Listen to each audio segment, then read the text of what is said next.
The great crystal gates of the Zoroth Royal Palace opened with a slow, echoing sound. Captain Daniel Ward took a careful step inside. His boots touched the shining floor, smooth like frozen water. Above him, the ceiling stretched so high it seemed to touch the clouds. The air was heavy, carrying the scent of strange flowers and something metallic. Daniel had been on alien ships before. He had walked inside space stations and diplomatic halls. But nothing compared to this. This was not just a palace. It was the heart of the Zoroth Empire, the most feared alien race in the galaxy, and here he was, the first human to stand in front of their queen. The hall was full. Alien nobles stood in long rows, their skin shining in colors Daniel had never seen on Earth. Some had glowing eyes, others had long crystal horns. They whispered to each other in a language full of clicks and growls. Daniel could not understand the words, but he understood one thing. Every single eye was on him. He kept walking. The sound of his footsteps was the only sound in the great hall. At the far end, high on a throne of black crystal, sat the alien queen. She was taller than any human woman Daniel had ever seen. Her golden armor shone under the soft light. Her crown was made of silver and black spikes, and her eyes deep, burning gold, were locked on him. Daniel stopped a few steps away. He bowed slightly, the way the human diplomats had trained him. "Your Majesty," he said, his voice calm but his heart racing. He was here for one purpose: to make peace. The war between Earth and the Zoroth had already taken thousands of lives. One wrong word, and he might start another battle. The queen rose from her throne. The room fell silent. Even the air seemed to freeze. She stepped down the stairs slowly. Her armor made no sound. Her movements were smooth and dangerous. Like a hunting predator, when she reached him, she did not stop. She moved closer and closer until Daniel's back touched the cold crystal wall behind him.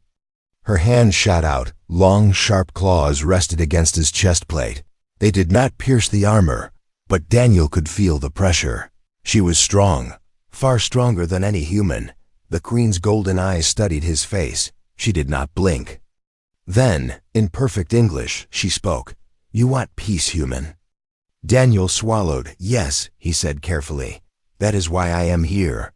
Her lips curved in a small, sharp smile. "Then marry me," she said. The words hit Daniel like a shockwave. For a second, he thought he had heard wrong, but no. The queen's eyes were serious, her voice steady. The hall erupted in gasps and alien whispers. Daniel's translator earpiece clicked and hummed. It had translated her words correctly. This was no joke. The queen of the most dangerous empire in the galaxy had just asked, no, ordered him to marry her. Daniel's mind spun. He had prepared for trade talks, for political speeches. He had not prepared for this. Marry an alien queen? Was this some kind of Zoroth tradition, or was she testing him? He could not tell. The queen's claws did not move from his chest. "You hesitate," she said softly. Her voice was low, but it carried across the hall. "If you agree, your people will be safe." She leaned closer. "If you refuse, the war will burn your cities." Daniel's heart pounded in his chest. He could hear the faint hum of the alien lights above. He could feel every gaze in the room pressing against him. One wrong answer could doom Earth. One wrong answer could doom him. But deep in the queen's golden eyes, he saw something strange. Not just power, not just pride. There was something else, something almost desperate. The queen stepped back half a step, but her claws stayed close. Her expression was unreadable. She spoke again, her voice like steel. "You will give me your answer soon, human." Daniel opened his mouth to reply, but before he could speak, a loud crash echoed from the far side of the hall. One of the huge crystal doors slammed shut with a bang. The alien guards moved quickly, blocking the entrance. The queen's eyes flicked toward the disturbance, and for just a second, Daniel thought he saw fear on her face. It was gone in an instant. She turned back to him, her voice calm again.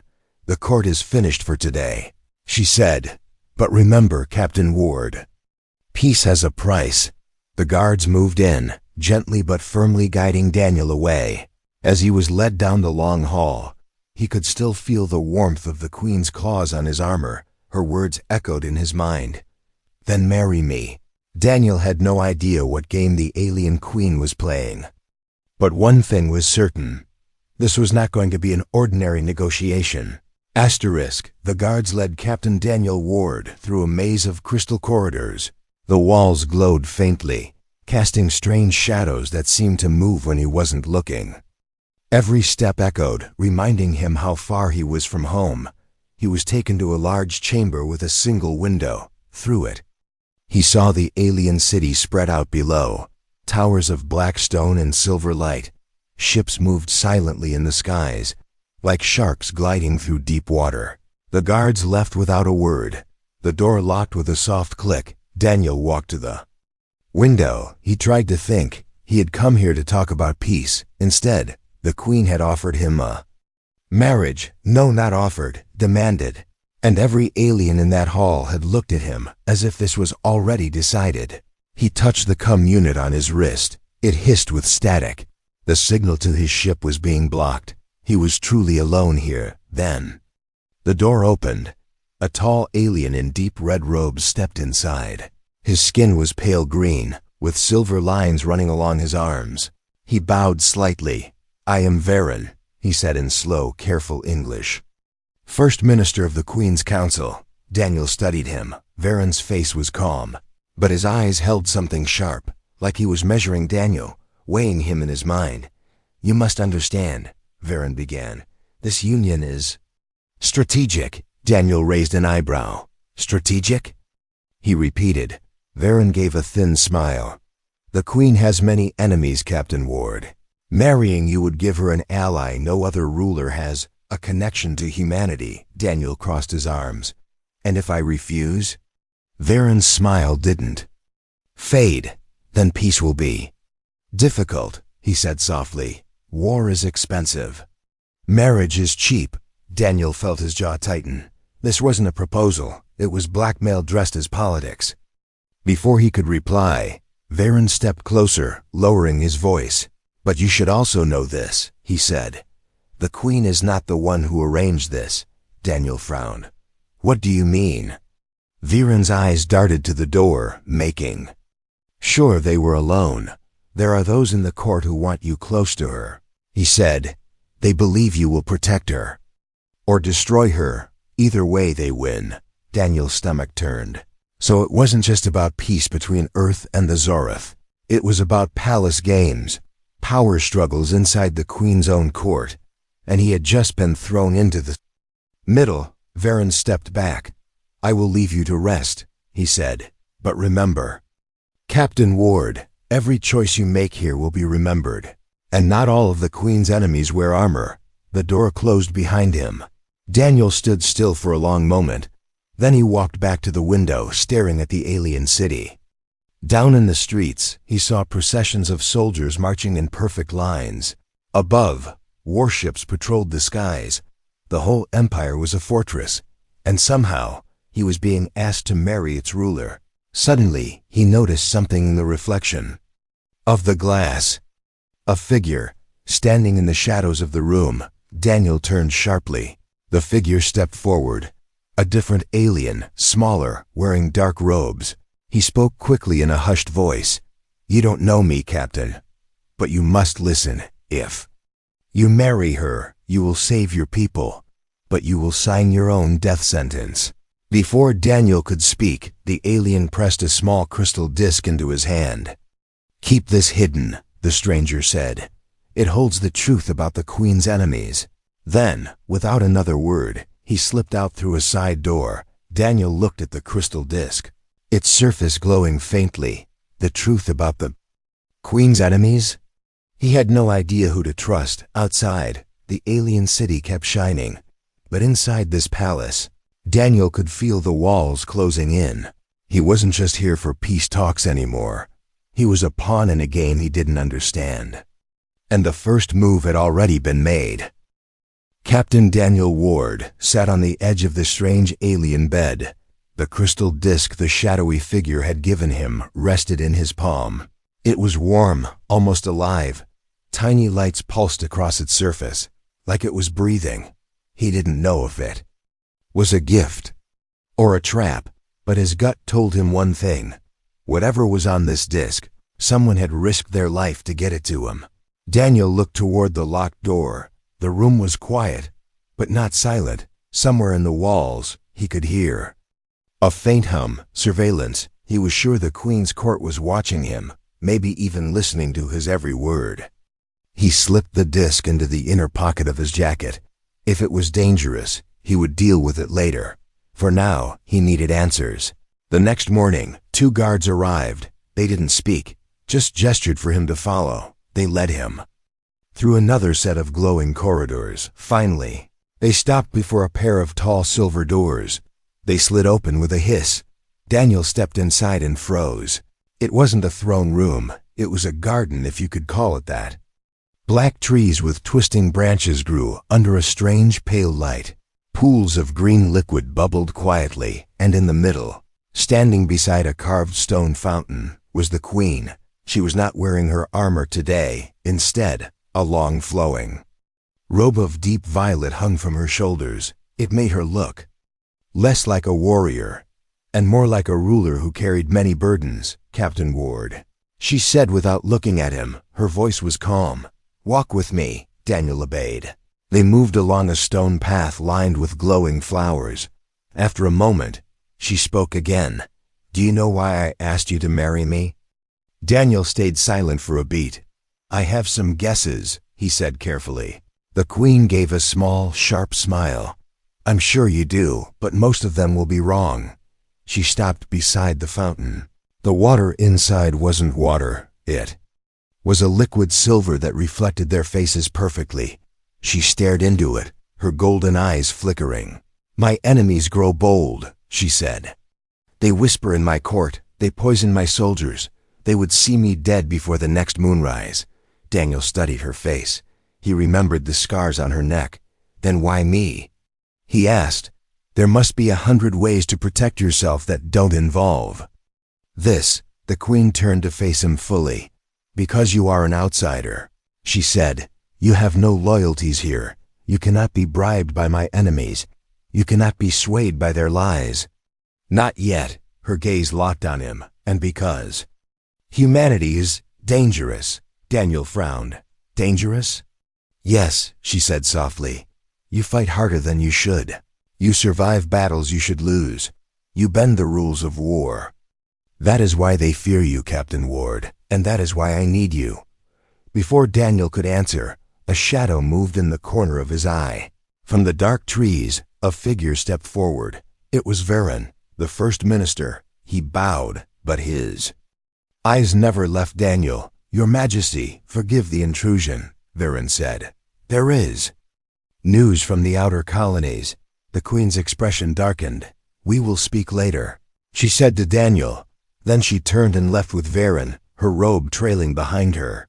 Daniel was left standing by the silver fountain. The hum of the garden filled the air again, and then he felt it, a faint vibration in his jacket.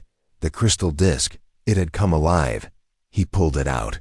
The lights on its surface now formed a single word, in English: "Trust nitrogen monoxide." Owen Daniel's breath caught.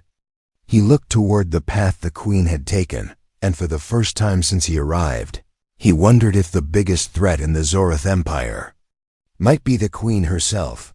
2 guards appeared at Daniel's door before the first light of the alien sun. They did not speak, only gestured for him to follow. Daniel had learned by now that in the Zoroth Palace, silence was never a good sign.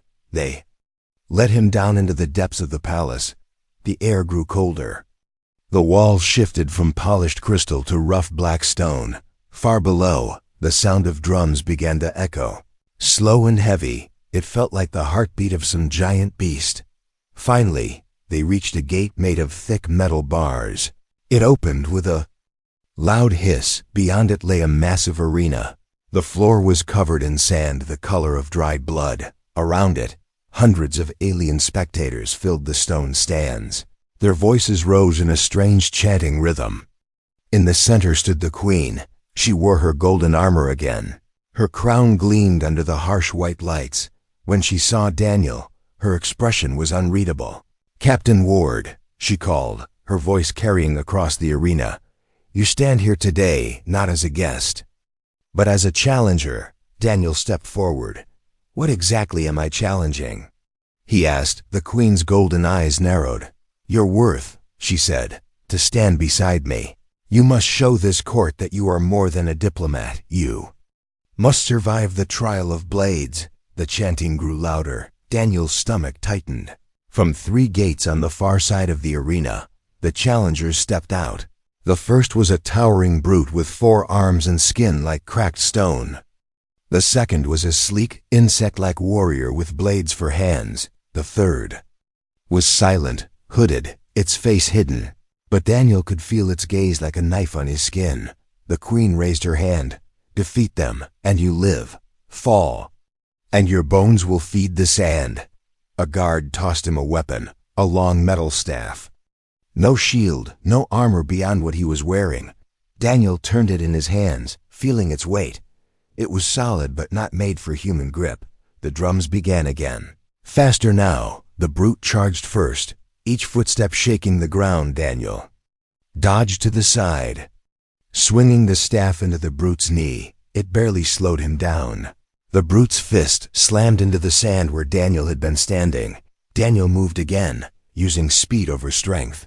He spotted a weak point, the joint of the brute's lower arm, and struck hard. The creature roared, one arm hanging uselessly. The insect warrior was next. It moved fast, too fast. Blades flashed, slicing through the air. Daniel backed up, keeping the staff between them. He let it come close, then swept its legs from under it. It landed hard, hissing in rage. The hooded one didn't move at first. Then, in a blur, it was behind him. Daniel spun, barely blocking a strike aimed at his neck. The figure's strength was terrifying. Blow after blow rained down. Daniel's arms ached. His breath came fast. Finally, he feigned a stumble, then drove the end of the staff into the figure's chest. It staggered back. Its hood fell away, revealing pale, scarred skin and eyes that burned like embers. The crowd roared. Daniel stood in the center, chest heaving. He had survived, barely. The Queen stepped forward, raising her hand for silence. "You have fought well, human," she said. Her voice was loud, but there was something softer in her eyes now. "Perhaps you are worthy." But before Daniel could reply, the hooded warrior moved. In one swift motion, it threw a small black dagger toward the Queen. Time seemed to slow. Daniel didn't think. He lunged, knocking the dagger out of the air. It clattered to the sand at his feet, hissing with some kind of acid. The guards rushed forward, dragging the hooded warrior away. The Queen looked at Daniel for a moment.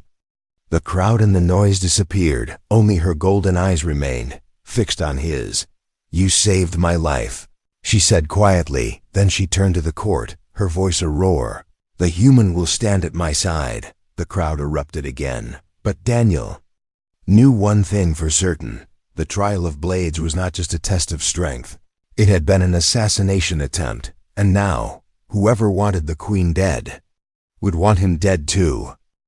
The trial of blades should have been over. Daniel had survived the 3 champions. He had even stopped a dagger meant for the Queen's heart. But the arena did not go silent. The crowd kept chanting, louder, faster. It was not the chant of victory. It was the chant of blood. From the highest balcony, the Queen raised her hand. "Captain Ward has proven himself," she called. "But there is one more test." Daniel's stomach tightened. The gates at the far end of the arena creaked open. Out of the shadows stepped something huge. Its body was covered in black scales. 6 legs dug into the sand, leaving deep claw marks. Its mouth split into 4 jaws, each lined with teeth like shards of glass. The crowd roared. Daniel gripped his staff tighter. This was no warrior. This was a beast. Something meant to kill, not test. It let out a sound like metal grinding on stone. The air around it shimmered from the heat of its breath. Daniel's eyes flicked to the Queen. Her face was calm, unreadable. Was this her way of protecting him? Or getting rid of him? The beast lunged. Daniel dove to the side. Feeling the heat of its claws slice past him, sand exploded in all directions. He scrambled to his feet, keeping his distance. But the beast was fast, far faster than something that size should be. It circled him, forcing him toward the arena wall. Daniel's mind raced. A straight fight would end with him in pieces. He needed to use the arena itself. He spotted one of the fallen champion's weapons half buried in the sand. A heavy, curved blade. With a quick dash, he grabbed it, switching from defense to offense. The beast roared, charging again. This time Daniel didn't run. He waited. At the last second, he dropped low, driving the blade into one of its front legs. The creature screamed. Stumbling, Daniel rolled away, coming up with both weapons in hand, the staff in one, the blade in the other. The crowd screamed approval, but Daniel wasn't celebrating, because as the beast staggered, he saw something, a glint of metal strapped beneath its neck, a small device blinking faintly. It looked like a control collar. Someone had sent this thing after him, but they had also made sure it could be controlled. The question was, by who? The beast roared again. Daniel didn't have time to think. He struck at the collar with the curved blade. Sparks flew, the device cracked, and suddenly, the beast froze. Its four jaws stopped snapping. Its golden eyes went wide. It turned its head, not toward Daniel, but toward the queen. The crowd fell silent. The beast let out a deep rumbling growl. Then, without warning, it charged straight at the royal balcony. The guards shouted. The queen didn't move.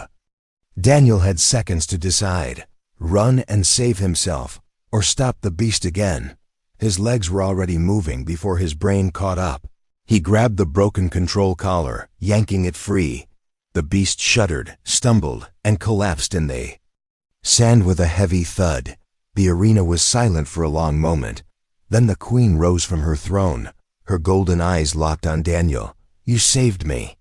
"Again," she said, but her voice held something strange. It was not gratitude. It was calculation. Daniel's grip tightened on the broken collar in his hand, because now he had two questions. Who had sent the beast?